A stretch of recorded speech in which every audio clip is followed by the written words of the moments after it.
Bom dia a todos. Vamos começar o nosso serviço em português, o nosso querido louvor. Let's all start our worship time with Build My Life. Stand up if you can.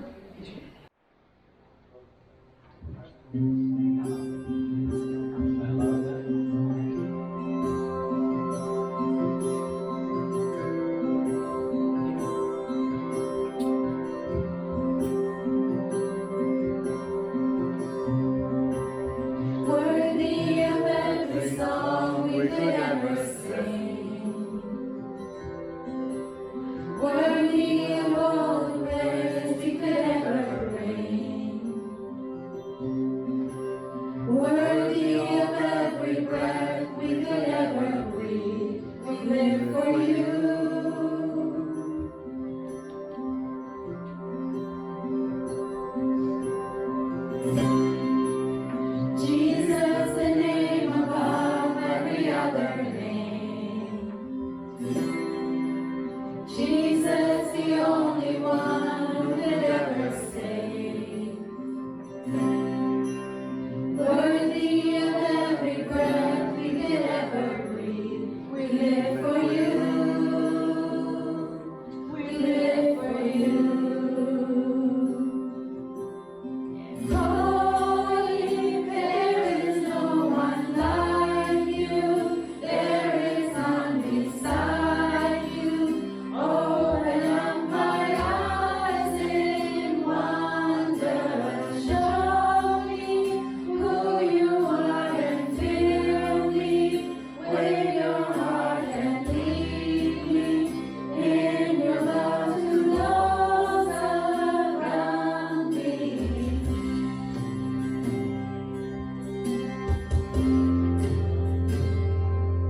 Vamos continuar com o louvor Leva-me à cruz. Não é? Só por Jesus, pelo sacrifício que Ele fez, é que temos a salvação. Se Ele não tivesse feito isso, onde estaríamos nós? Amém. Não é? Não seríamos quem somos. Graças a Deus pela salvação.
Cantamos, diz: venho-me humilhar e me rendo a ti, venho-me esvaziar e me encher de ti.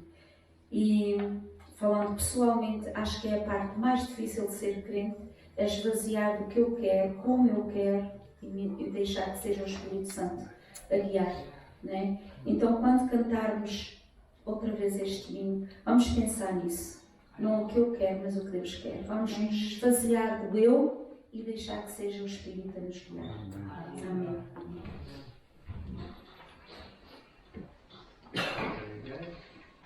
Bom dia, irmãos. Bom dia. Agora vamos colocar de pé novamente para continuar a louvar o Senhor.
Bom dia, irmãos. Bom dia. Que a graça e a paz do nosso Senhor Jesus Cristo esteja com cada um de vós.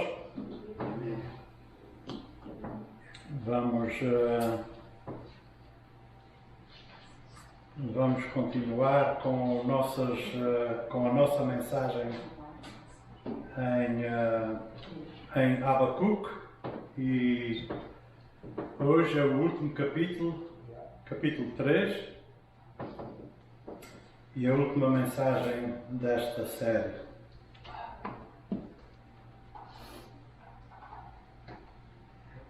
Portanto, a passagem que nós temos perante nós esta manhã é Abacuque capítulo 3 e são 19 versículos, e eu não vou dar a mensagem sobre os 19 versículos. Nós vamos nos concentrar em 4 versículos, que vai ser do versículo 16 ao 19. Embora vou falar um pouco sobre, em geral, o que este capítulo fala, mas a mensagem vai ser mais especificamente nestes 4 versículos. Primeiro de tudo, eu quero também dar as boas-vindas às pessoas que vão estar mais tarde vendo a mensagem no online, no internet, e que esta mensagem sirva para abençoar cada um de vós, como com certeza que nos vai abençoar aqui a nós todos os presentes esta manhã. Então, eu queria começar a mensagem só por perguntar uma coisa. Pensem na experiência mais difícil que tivessem de suportar na sua vida. Qual foi o acontecimento que mais o abalou emocionalmente? Quais foram os seus pensamentos sobre Deus naquele momento difícil da sua vida? Você orou? E se você orou, como? Fez-o como? Com lágrimas? Zangado?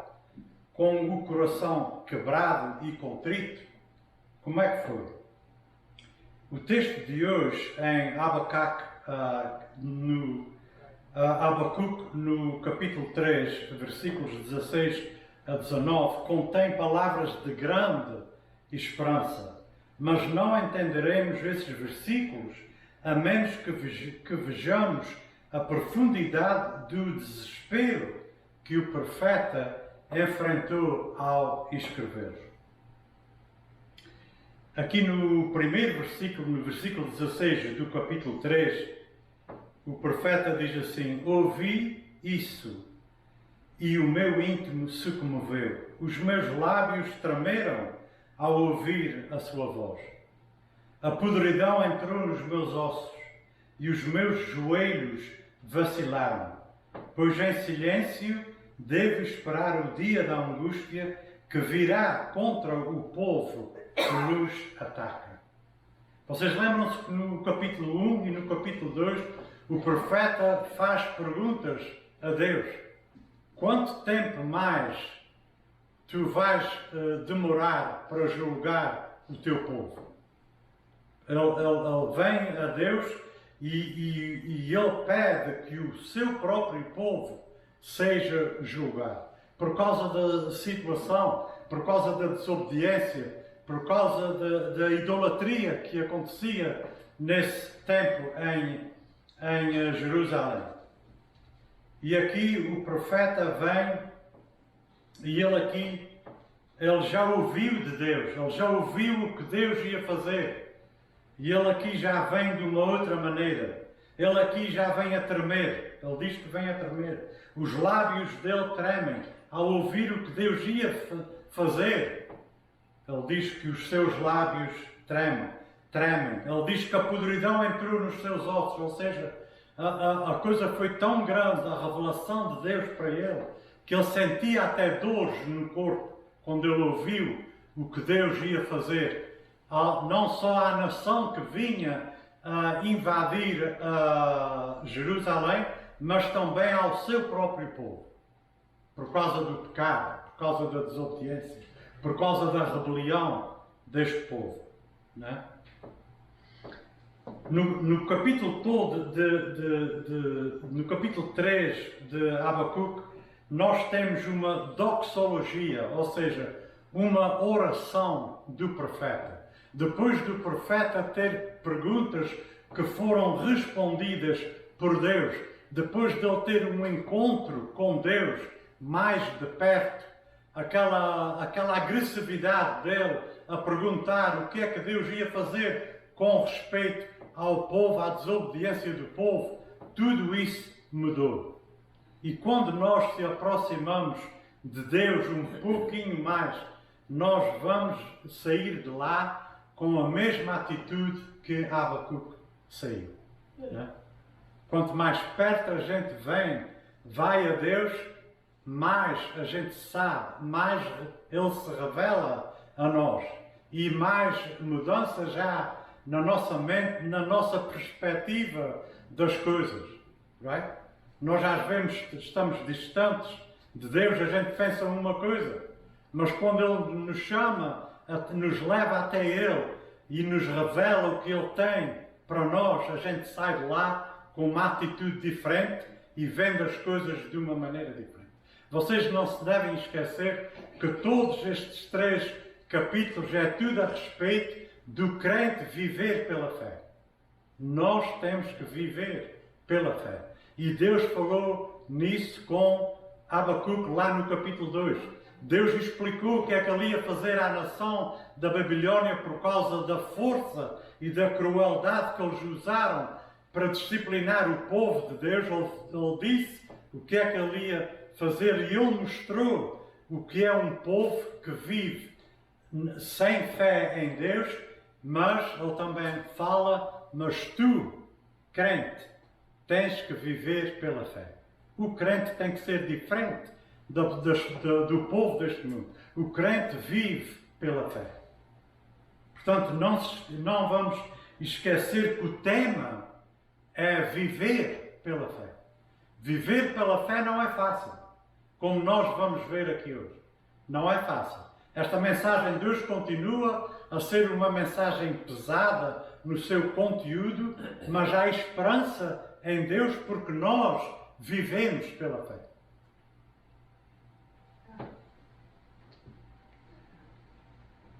Só então, o que é que nós temos aqui nesta passagem? Temos uma oração, uma doxologia. Nós temos aqui um Abacuque que foi mudado pela palavra de Deus, mudado pela revelação de Deus, e ele agora vem em agradecimento, e do versículo 1 ao versículo 15, nós podemos ver então essa oração que ele dedica ao Senhor. E ele começa a mostrar a grandiosidade de Deus. Ele começa a refletir nas coisas que Deus já fez em prol do seu povo. Ele fala lá desde o capítulo 1 ao 15, ele glorifica a Deus, ele exalta a Deus. E se vocês lerem essa passagem toda, vocês vão ver que é uma oração lindíssima, onde ele põe Deus acima de tudo e de todos. Ele finalmente começa a compreender quem Deus é. E ele começa a perceber que todas as perguntas que ele tinha não valem nada. Right? Perante a grandiosidade do seu Deus. Mas eu quero me focar esta manhã nos versículos 16 a 19, porque eu penso que esta é a mensagem que nós devemos tirar deste capítulo. Portanto, já lemos o versículo 16, onde ele diz que ele ouviu tudo o que Deus tinha para lhe dizer, e ao ouvir e compreender tudo o que Deus tem para fazer em Jerusalém, ele diz que ele ficou em choque. Até os ossos lhe doeram. Os joelhos dele vacilaram. Vocês lembram-se lá no capítulo 1, no versículo 5, que Deus disse a ele: eu sei que me estás a fazer essas perguntas todas, mas olha que eu estou planeando uma coisa enorme, right? Para acontecer em Israel. E ele aqui agora ele tem a resposta. O que é que vai ser isso? Ok? Portanto, nos capítulos anteriores, Abacuque vê Deus como um fogo consumidor, puro e santo. Um Deus que não podia ver a iniquidade do seu próprio povo. Right? E ele pergunta, quanto mais tempo tu vais levar a punir este povo? Não é? E ele então diz lá no capítulo 1, Deus, por que não nos dás justiça? Pune estes malfeitores. Mas por volta do capítulo 3, 16, a gente vê que ele já mudou. Ele vê a enormidade desse castigo. Deus revela de tal maneira que ele vê o que vai acontecer. A destruição de Jerusalém pelos babilônios. E quando ele percebe isso, ele treme. Ele diz, eu tremi. Lembrando que Abacuque escreveu estas coisas cerca de 18 a 20 anos antes de Jerusalém ser destruída em 586 antes de Cristo. Foi destruída por Nabucodonosor e seu poderoso exército. Foi destruída pelos babilônios. Foi a última destruição, foi a primeira destruição, a segunda destruição do templo, e até hoje o templo nunca mais foi reconstruído. Right? Aqui começa o que a palavra de Deus chama o tempo dos gentios. Os gentios começaram a governar em vez do povo de Deus. O castigo foi de tal maneira que já vamos ver aqui em duas passagens que nós vamos ler, só que vocês tenham, para vocês terem uma ideia que viver pela fé não é fácil. Não é nada fácil. É fácil para nós hoje, porque nós vivemos num sistema que nos dá tudo que a gente precisa. Por isso ainda hoje ninguém precisa de Deus. A gente fala com as pessoas, não preciso desse Deus. Olha para mim. Eu tenho trabalhado, eu tenho feito, eu tenho construído, eu tenho isto tudo. Ele não escreve o meu cheque. São pessoas que dizem isso. Muitas pessoas. Não é? Mas eles nem sabem o que está para vir. Okay? Portanto, muito possivelmente este profeta passou por estas coisas. Passou ou não? Nós não temos a certeza porque não se fala mais em Abacuque depois desta passagem. Nós não sabemos se o profeta passou por tudo isto, mas que ele teve a visão disto tudo, teve. Ok? 20 anos antes dos acontecimentos. Mas eu tenho outra pessoa aqui na palavra, na Bíblia, que passou por tudo isso. E nós vamos ler o que ele relata, o que é que aconteceu, para a gente ter uma ideia que viver pela fé não é fácil. Porque coisas acontecem na nossa vida que viver pela fé é difícil. É difícil.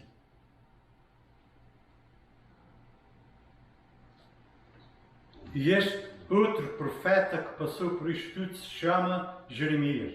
Vamos lá para Lamentações, o capítulo 2 de Lamentações.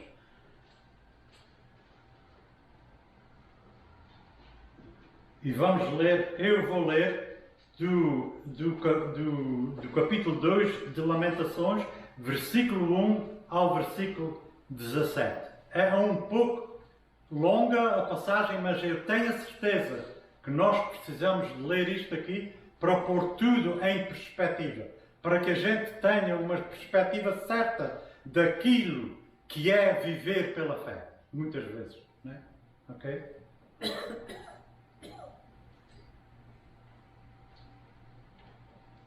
Portanto, Jeremias experimentou todos os terrores desta visão que o profeta Abacuque teve.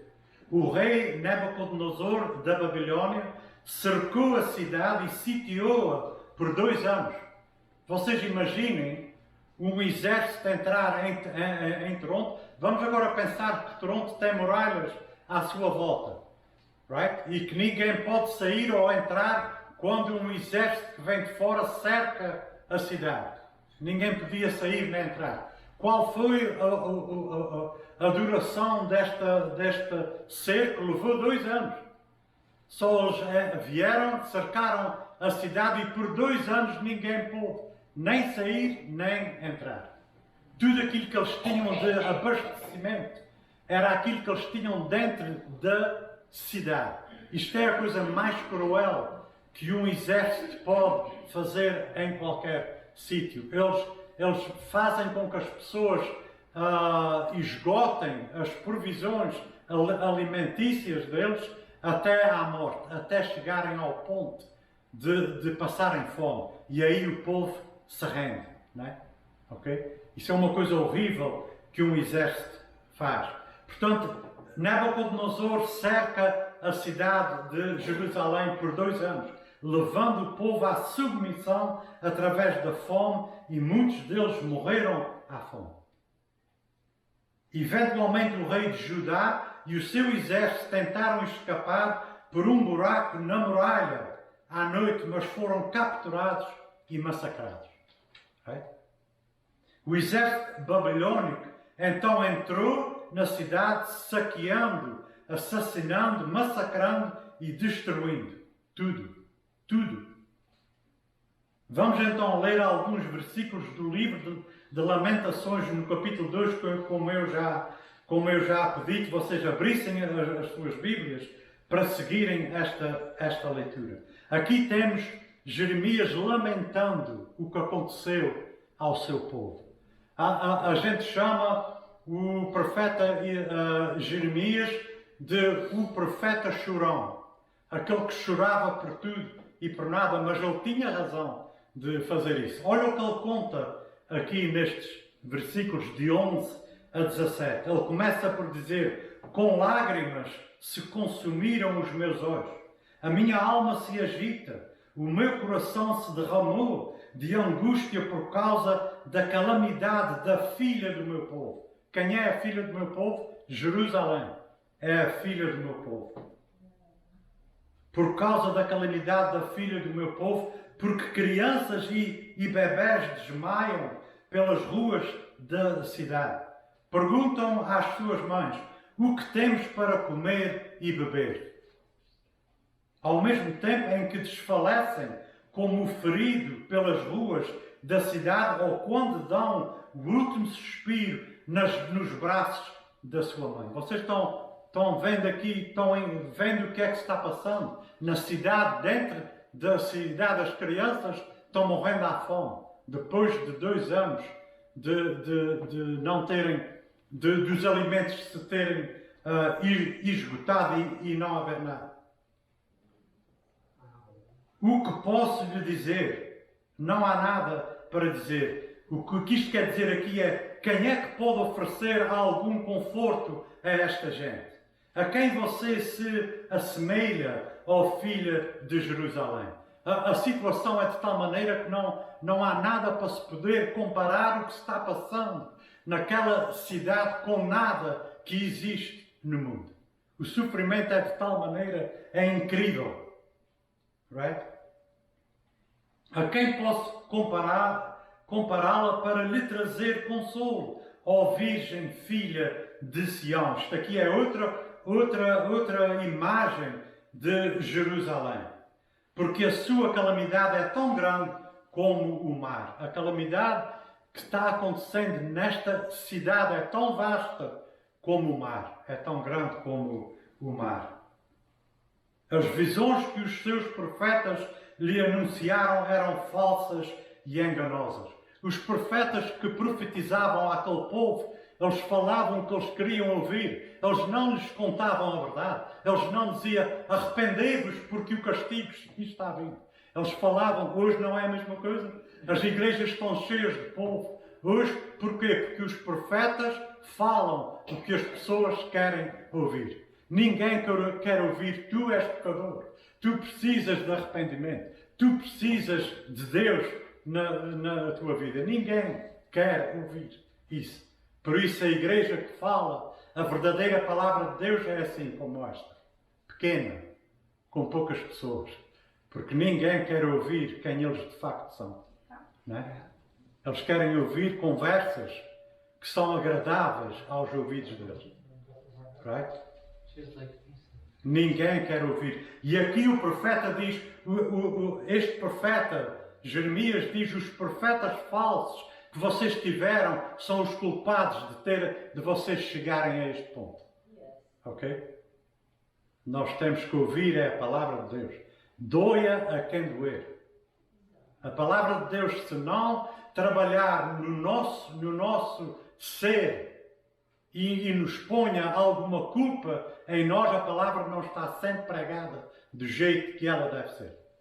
O Evangelho é para que a gente saiba que nós somos pecadores e precisamos de um Salvador. Precisamos de Deus. Portanto, as visões que os seus profetas lhe anunciaram eram falsas e enganosas. Eles não expuseram a maldade do que você fazia. Eles não nos contaram que vocês não estavam vivendo de acordo com Deus. Por isso isto está acontecendo a vocês hoje. Todos os que passam pelo caminho zombam, batendo palmas, vaiam e balançam a cabeça diante da filha de Jerusalém. Aplicando isto aqui para hoje, para nós, o povo lá fora está só à espera que a igreja falhe. Eles estão de olho em nós, não para nos desejar bem, mas eles querem que a igreja falhe. Quantas igrejas em Toronto fecham para virarem condomínios? Right? A igreja fecha. Porquê? Porque as coisas não estão sendo feitas de acordo com as coisas de Deus. Right? E quantos aplausos há lá fora quando o povo vê isso? Olha a igreja de fulano de tal, que era assim, que era cheia de graça, que era isto, que era aquilo. Olha o que é hoje. Right? O demónio gosta muito disso. Hein? São vitórias para ele.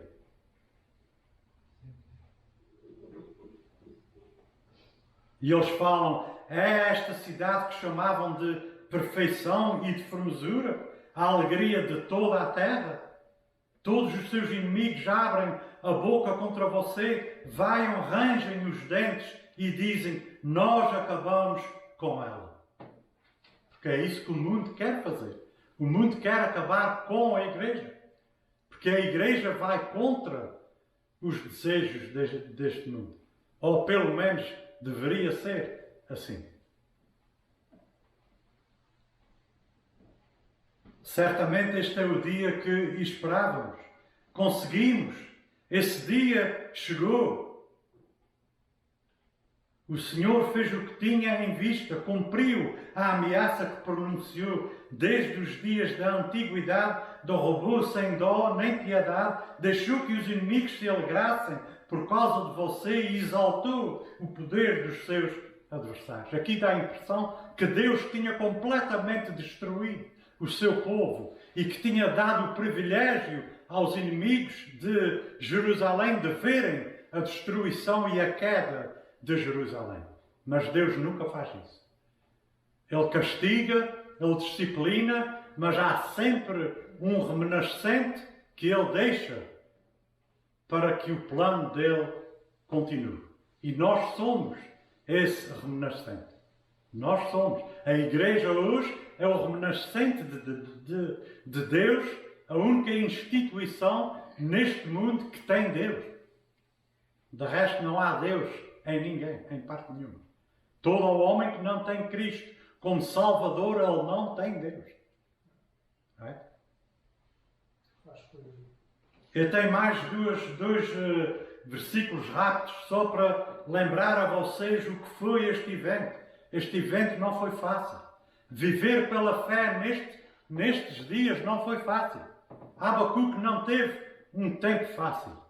Não foi fácil para ele ter a revelação de Deus, o que é que ia acontecer e ao mesmo tempo fazer o que ele fez nestes versículos que vamos continuar a ler no capítulo 3, no versículo 16 ao 19. Qual foi a resposta do profeta, mesmo sabendo tudo isso? E aí é que está a nossa esperança. A nossa esperança em Deus. Mas temos que viver pela fé. Em Lamentações ainda, no capítulo 2 e agora no versículo 20 a 22, diz assim: vê ao Senhor e considera a quem trataste assim. O profeta está dizendo: Senhor, parece que tu te esqueceste que tu puniste o teu povo. Tu destruíste o teu povo. Será que esqueceste que este é o teu povo? É o que o profeta está dizendo, não é? Será que as mulheres deviam comer o fruto de si mesmas? As crianças que elas tanto amam? Vocês agora já perceberam o que é que está dizendo aqui? Quem é que percebeu o que diz aqui? Será que as mulheres deviam comer o fruto de si mesmas, as crianças que elas tanto amam? O que é que estava a acontecer? A fome era tanta que quando um filho morria, eles comiam. Veja lá. Será que é fácil viver pela fé vendo estas coisas? Será que é fácil? Será que é fácil aderir às promessas de um Deus que prometeu uma terra que emanava com leite e com mel? Parece que tudo ia ser uma grande maravilha. Será que é fácil de viver pela fé em momentos que as próprias mães comendo os seus próprios filhos? Está aqui na Bíblia. Não é fácil. Ou será que os sacerdotes e profetas deviam ser mortos no santuário do Senhor? Uma instituição que Deus ordenou para que os sacerdotes servissem no templo e eles morreram no templo, foram mortos servindo no templo. Então, é fácil viver pela fé? Não é fácil. Os jovens e os velhos jazem por terra pelas ruas. As minhas virgens e os meus jovens foram mortos à espada. Tu os mataste no dia da tua ira. Isto é o profeta lamentando com Deus. Tu os mataste na tua ira. Fizeste matança sem dó nem piedade. Convocaste de toda a parte terrores contra mim, como se fosse um dia de festa. Tu chamaste o povo para chegarem até aqui e serem mortos por ti. Não houve quem escapasse ou ficasse com vida no dia da ira do Senhor. E a mesma coisa vai acontecer no fim dos tempos. Ninguém vai escapar à ira do Senhor. No vale de Josafá, o Senhor vai chamar os exércitos deste mundo para castigar todo o ímpio. Vai ser ali naquele lugar. É um lugar real. Existe esse vale. Right? Só está à espera do dia ser consumado. Os filhos que tive e criei, o meu inimigo os consumiu. Isto foi o que aconteceu.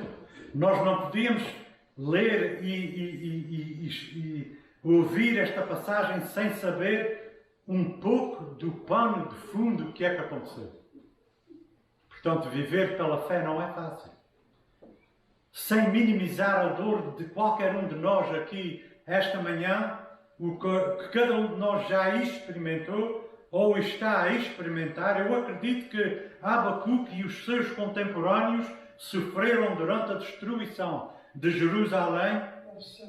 Foi muito pior e muito maior do que qualquer outra coisa que a gente sofre hoje. Agora vamos ler o texto de hoje. Lembram-se que Abacuque previu este mesmo acontecimento que Jeremias descreveu para nós: fome de jovens e velhos, canibalismo de crianças, a destruição do templo de Salomão e o aparente fim deste país chamado Israel.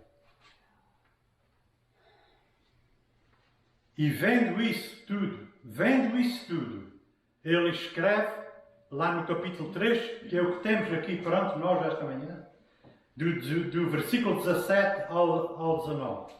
Ele diz assim: ainda que a figueira não floresça, nem haja fruto na videira, ainda que a colheita da oliveira decepcione e os campos não produzam, mantimento, ainda que as ovelhas desapareçam do aprisco e nos corrais não haja mais gado. Mesmo assim eu me alegro no Senhor e exulto no Deus da minha salvação. O Senhor Deus é a minha fortaleza. Ele dá aos meus pés a ligeireza das corças e me faz andar nas minhas alturas. Ao mestre de canto para instrumentos de cordas, porque isto aqui era usado como uma oração no culto dos hebreus. Ok? Portanto, mesmo vendo tudo aquilo que Deus mostrou para ele na visão, Abacuque está num ponto, chegou a um ponto que ele diz isto, right? Ainda que a figueira não floresça, nem haja fruto na videira, eu vou exaltar o meu Deus. Isto é viver pela fé. Ainda que não haja nada, ainda que nós não tenhamos nada, que tudo fosse tirado de nós. Estas são as palavras que Deus quer ouvir da nossa boca. Ainda que falte isto tudo. Não é? Ele quer ouvir nós dizermos, ainda que eu não tenha nada, no versículo 19, o Senhor Deus é a minha fortaleza. Ele dá aos meus pés a ligeireza das costas e me faz andar nas minhas alturas. Portanto, o nosso esboço, esta manhã, desta passagem, vai ser só aqui nestes 3 versículos. No versículo 17, eu intitulei como Eu perdi tudo. Eu perdi tudo. O versículo 17, generalizando o versículo, é isso que nós chegamos à conclusão. Eu perdi tudo. O 18, mas mesmo assim eu me alegrarei. Mesmo perdendo tudo, eu me alegrarei. No versículo 19, porquê? Porque Deus me trouxe até aqui. Nada está fora do controle de Deus. Nada acontece por acaso. Tudo acontece guiado por Deus. O profeta está nesta situação porque Deus o levou até lá. Em seguida, veremos um exemplo de um homem que se regozijou durante as provações extremas e tiraremos no final 2 lições para viver pela fé, que nos ensinam a viver pela fé. Vamos então começar com Eu perdi tudo. Olhemos novamente ao versículo 17.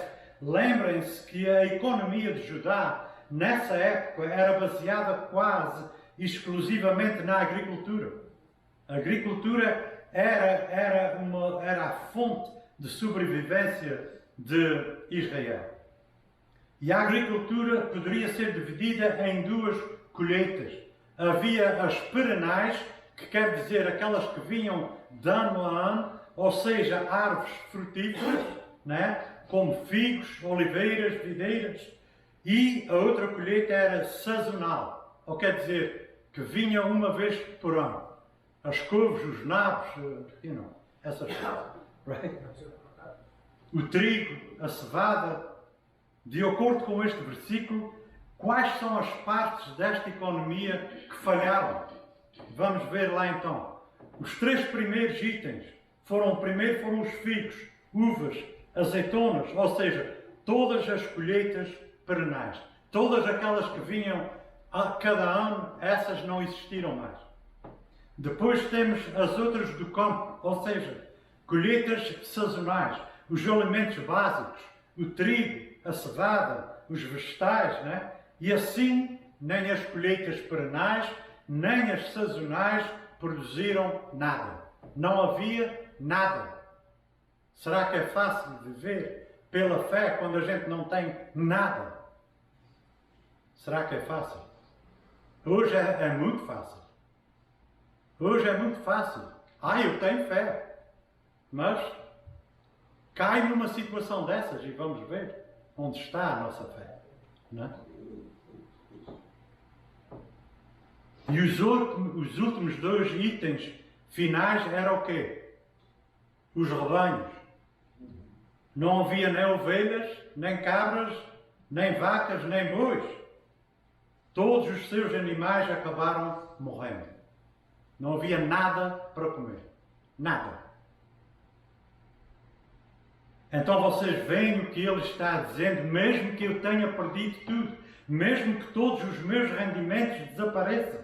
Na linguagem de hoje seria, quando eu perder o meu emprego, quando eu perder quando acabar o fundo do desemprego, quando eu já não puder trabalhar e me for negado qualquer auxílio, quando as contas chegam para pagar, mas não há dinheiro na conta corrente.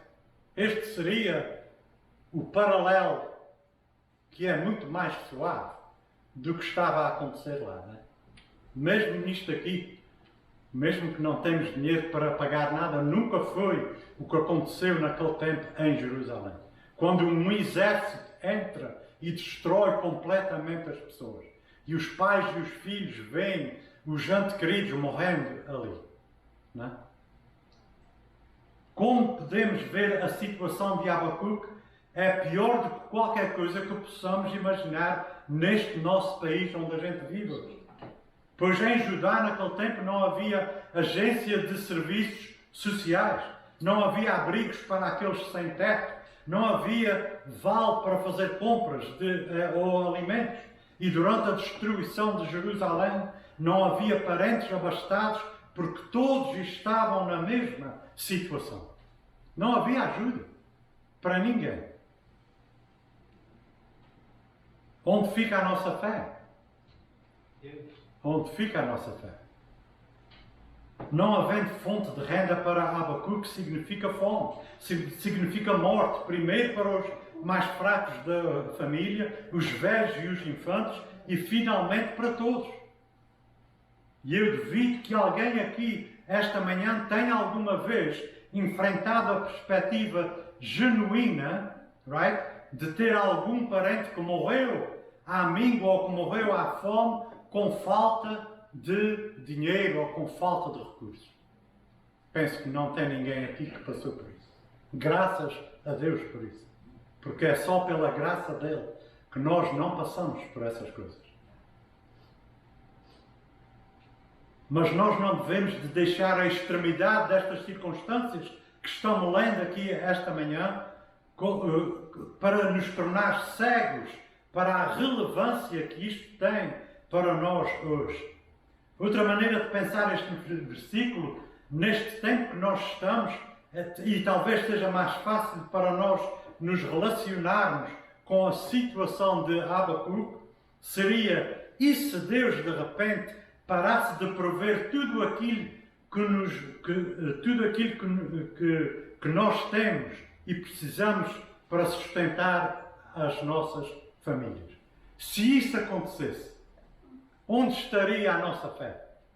Será que a gente ainda conseguia ter fé? Como é que Abacuque responde a esta situação? Versículo 18. Mesmo assim eu me alegro no Senhor. Isto é viver pela fé. São exemplos que nós temos de pensar e querer imitar. Versículo 18, na sua totalidade, diz assim: mesmo assim eu me alegro no Senhor e exulto no Deus da minha salvação. Mesmo que me esteja faltando tudo, eu ainda vou continuar a exultar no Senhor. E Deus quer ouvir isso. Deus precisa de ouvir isso. Observa aqui duas reações que Abacuque evita. A primeira, ele não ataca Deus com raiva. Ele não diz: Deus, você não tem o direito de destruir o seu povo. Você é um Deus infiel. E então vem a famosa frase que se usa muito hoje, que é: eu acho que Deus não está sendo justo. Eu ouço isso muitas vezes. Eu acho que Deus não está sendo... Can you imagine? Vocês podem imaginar isso? Eu acho que Deus não está sendo justo. Para Deus ser justo era que todos nós caminhássemos para o inferno. Mas pela graça de Deus, nós fomos salvos. ok? Mas se fosse para realmente Deus ser justo, cada um de nós devíamos estar caminhando ainda para o inferno, porque todos somos pecadores e todos estamos aquém da glória de Deus.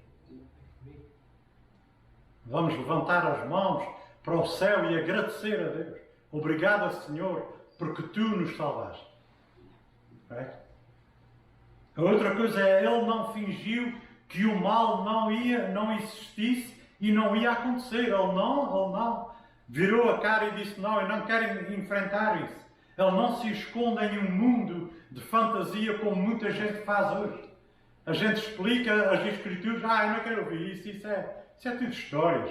Esquece isso. O povo não quer ouvir, eles não querem ouvir. Mas o profeta ouviu e meditou nisso. E quando ele meditou e ele acreditou, não teve outra opção senão glorificar a Deus e orar. Por isso a gente temos esta maravilhosa oração de Abacuque aqui na nossa Bíblia.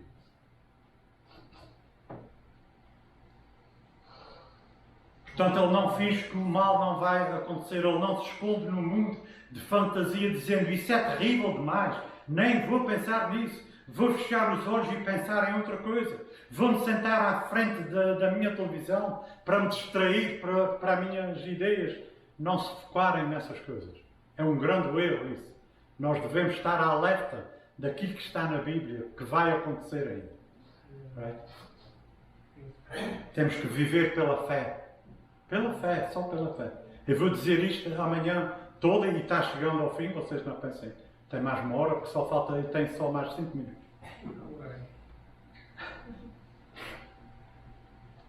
Portanto, Abacuque não só prevê a possibilidade de perder tudo isso, como prevê a certeza de que o mundo, tal como ele o conhece, juntamente com tudo e todos aquele que lhe ama, será terrivelmente destruído.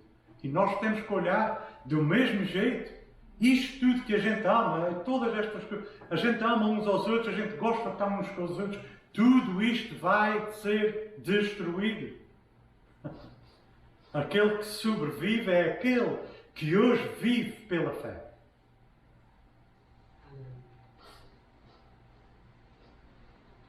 Então, como pode Abacuque dizer isso? Falar desse jeito, olhando para os terrores do cerco de Nabucodonosor? Como pode Abacuque regozijar-se em Deus?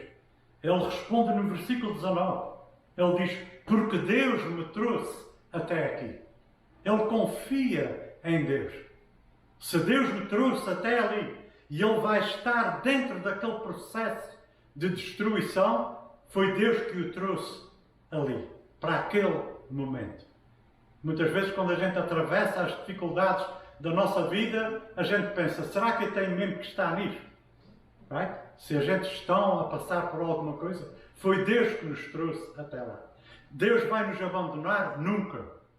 Ele vai nos dar aqueles pés firmes que fala aqui que o veado tem. Quando ele sobe àquelas alturas e ele não cai, a gente vê na televisão às vezes os documentários, quando eles mostram esses animais subindo em rochedos inclinadíssimos, não é? E a gente pensa que eles vão cair e eles não caem. Deus faz a mesma coisa connosco. Ele prepara os nossos pés para que a gente não escorregue, para que a gente não caia nesses momentos de tribulação e desses momentos de angústia nas nossas vidas.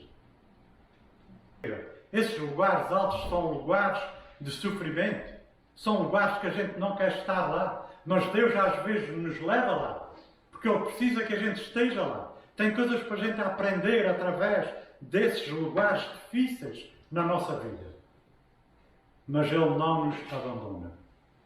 Ele nos dá aquilo que a gente necessita para que a gente possa passar por esses tempos. Por isso é que Abacuque está alegre. Deus o levou a este lugar, mas Deus o vai sustentar a atravessar as dificuldades que ele vai passar. Lições para viver pela fé. Andar pela fé é mais difícil do que andar à vista. Quando a gente consegue ver, é mais fácil de que andar pela fé, não é? Mas aquele que vive pela fé, Deus diz, não busqueis estas coisas na tua própria força, através do teu poder. Você não vai encontrá-los dessa forma. Mas digo-vos, confiai em mim, alegrai-vos em mim e dar-vos-ei os desejos. Dar-vos-ei os desejos e a satisfação verdadeira e a segurança que todos almejam. Viver pela fé significa amar a Deus em vez daquilo que Ele nos dá. Nós temos que amar a Deus. Não por aquilo que Ele nos dá, mas amar a Ele propriamente dito. Para finalizar, digo-vos que no meio de um dos acontecimentos mais terríveis da história humana, Jeremias, sabendo que foi Deus quem realizou tudo isso, pôde ainda dizer: grande é a vossa fidelidade, o Senhor é a minha porção e nele esperarei, voltemos ao Senhor. Jeremias deleita-se em Deus, que o capacita a caminhar nos lugares altos, nestas rochas da nossa vida difíceis de navegar. Quaisquer que sejam os vossos e o meu, os lugares altos, saiba que Deus foi quem te levou até lá. Mesmo que você seja parcialmente responsável pela sua situação, Deus os guiou até lá. Ele vos capacitará a suportar tudo o que nós vamos passar nesses lugares altos e difíceis. Ele vos capacitará e regozijar-vos a confiar nele. Lançai-vos sobre ele. Ame-o de todo o seu coração, de toda a sua alma, de toda a sua mente e com todas as suas forças. Arranje espaço e reserve tempo para ele. Amém? Vamos orar. Pai, muito obrigado, Senhor, pela tua mensagem. Obrigado, ó Pai, porque tu nos trouxeste aqui esta manhã, Senhor. Obrigado, ó Pai, porque tu nos mostras, ó Pai, que só vivendo pela fé, Senhor, te agrada, Pai. Obrigado porque tu não nos deixas sós, ó Pai, a fazer isso. Tu nos ajudas, Senhor, nos lugares altos da nossa vida, nas dificuldades e nas tribulações da nossa vida, Pai. Nós sabemos que Tu és um Deus bem presente, Senhor. Obrigado, Pai, mais uma vez pela Tua palavra, por este livro que nós estudamos em três lições, Pai. E eu espero, Pai, eu almejo, ó Pai, que cada lição fosse tocar no coração de cada um dos meus irmãos aqui, Senhor, para que sirva, ó Pai, de exemplo, sirva para que eles usem e apliquem, Senhor, estas lições nas suas e eu também aplique na minha vida, Pai, para que a gente possa falar com segurança e que a gente possa viver pela fé só em Ti, Senhor. Obrigado mais uma vez e em nome do Teu Santo Filho que eu te agradeço. Amém. Amém.